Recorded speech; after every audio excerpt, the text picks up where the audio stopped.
free. But that was just the first step.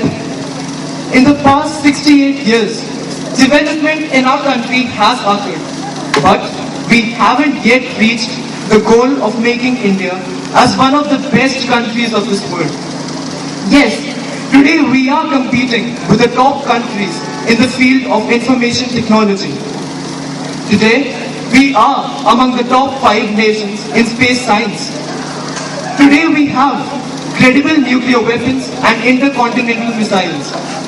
But the ever-burgeoning population, skewed sex ratio, coupled with female feticide, poverty, illiteracy, malnutrition, lack of health facilities are some of the major problems which have held us in shackles.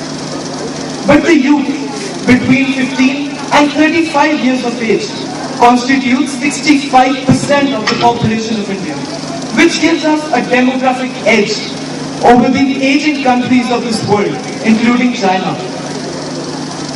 If the energy of this youth is channelized in a positive manner by equipping them with quality education and skill learning, then this liability can be easily transformed into an asset towards nation building.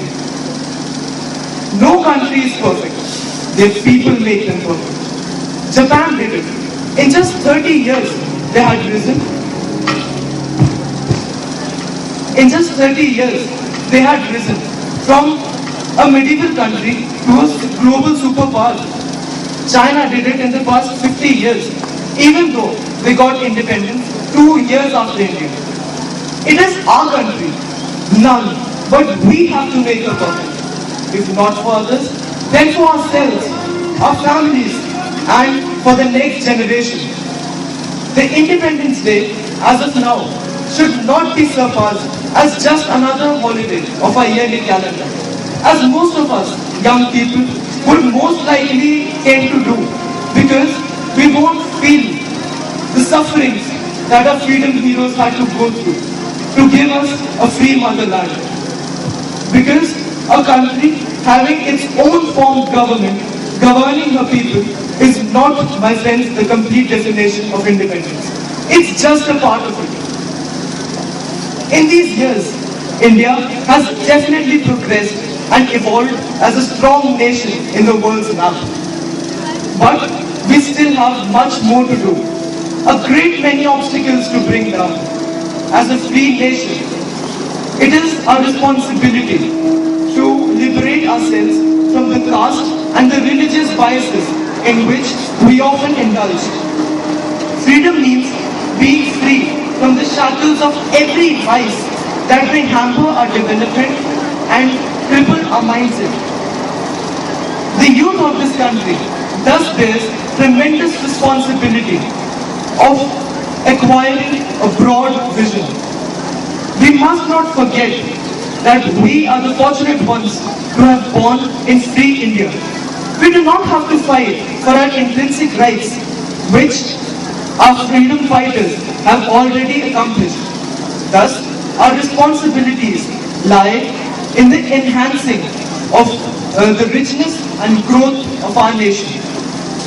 We need to understand that education and opportunity must be, as far as possible, accessible to all segments of the society, and we must work towards that equalization.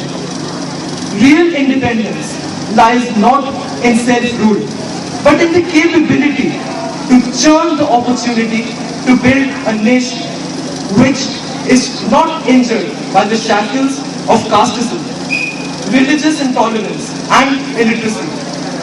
As the years pass by, the significance of the Independence Day should not wane.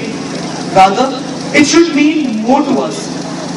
It should make us remember our responsibility to rediscover our country, to protect our privileges of living freely, which is bestowed upon us, and to achieve more freedom by overcoming our weaknesses.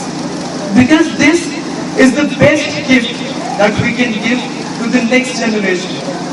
The roots of responsibility and the wings of true independence. Success, my friends, is not ultimate. Ultimate is whether you try or not. Happening nothing because you do not try, and happening nothing even after honest efforts has a huge difference. It would be apt to end my speech here with a quote from our very own People's President, Dr. APJ Abdul Kalam. इंतजार करने वालों को केवल उतना ही मिलता है जितना कोशिश करने वाले पीछे छोड़ देते हैं। Thank you. जय हिंद।